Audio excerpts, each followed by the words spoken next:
रीवा शहरी क्षेत्र में बारिश के दिनों में होने वाली जल भराव की समस्या से निपटने के लिए नगर निगम आयुक्त ने पूरी तरह से कमर कस ली है। हर वर्ष जिला कलेक्टर का कार्यालय और नगर निगम में अलग अलग बनाए जाने वाले कंट्रोल रूम को इस वर्ष कंबाइन कर नगर निगम में एक विशेष कंट्रोल रूम स्थापित कर टीम को तैनात किया गया है। क्या बोरवेल करवाना चाहते हैं और ढूंढ रहे हैं असली न्यूट्रॉन 40 kg बोरवेल पाइप? तो पाइप पर न्यूट्रॉन का लोगो और 10 साल की गारंटी लिखा हुआ देखकर ही खरीदें। नकली और कमजोर पाइप्स जल्दी टूटते हैं और खराब हो जाते हैं, इसलिए अब चुनिए neutron 40 kg heavy duty borewell pipes, जो हर गहराई और दबाव में रहे मजबूत। यहाँ रहने वाले निगम कर्मियों को 24 घंटे अलर्ट पर रहने के निर्देश देते हुए लोगों की समस्याओं को सुनकर उसका तुरंत निराकरण किया जाने का आदेश दिया गया है। नगर निगम क्षेत्र में होने वाली जल भराव की समस्या को लेकर नगर निगम आयुक्त अक्षत जैन ने कहा कि जल भराव से निपटने हम बीते 1 माह से निरंतर समीक्षा बैठक कर तैयारी कर रहे हैं। उन्होंने कहा कि बड़े नालों की सफाई का काम पूरा कर लिया गया है, जबकि कुछ चिन्हित नालों की सफाई का काम अभी कराया जा रहा है। आयुक्त ने कहा कि रीवा शहरी क्षेत्र में जल भराव की समस्या एक गंभीर समस्या है, जिसे दूर करने का हर संभव प्रयास किया जाएगा।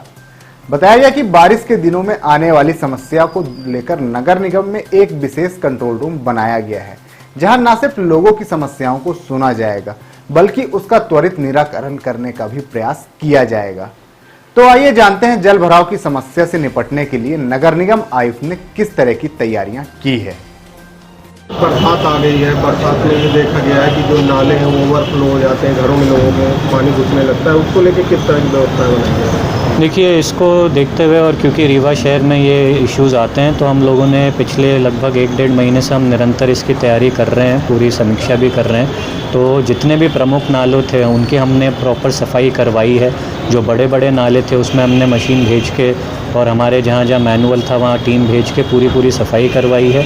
प्लस उसके बाद हम लोगों ने जो है बाकायदा ह्यूम पाइप व्यवस्था और जो भी इक्विपमेंट्स हमें लगते हैं उसकी भी प्रॉपर अरेंजमेंट कर रखा है।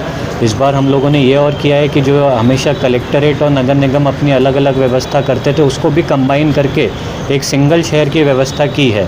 तो हमारा कंट्रोल रूम नगर निगम में एक्टिव है, लगातार काम कर रहा है। प्लस हमने मशीनें भी इस बार जो हैं अलग अलग स्पॉट्स पे डिप्लॉय की हैं, ताकि फटाफट रिस्पांस हम दे सकें। कहीं पे भी समस्या है तो हमारी टीम तत्काल वहाँ पहुँच के निराकरण कर सकें। तो ऐसी व्यवस्था हमने जमाई है। इक्विपमेंट्स भी हमारे पास अब पर्याप्त हैं, तो उस तरीके से हम लोग डील कर रहे हैं और हम तैयार हैं।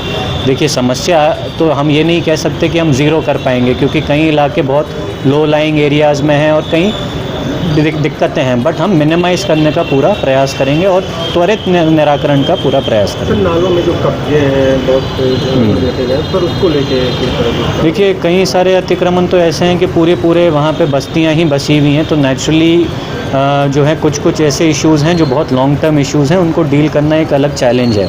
पर जहाँ मान लीजिए इस तरीके से देखने को आ रहा है कि भाई अस्थायी अतिक्रमण कर लिया है या फिर जो है वहाँ पे कचरा डंप किया जा रहा है, उसको चोक कर दिया, तो वो हम लोग उसको टेक केयर कर रहे हैं। कहीं हमने हटाए भी हैं और अभी हमने और भी चिन्हित कर रखे हैं। सर, अशोक नगर में इस तरह की समस्या है?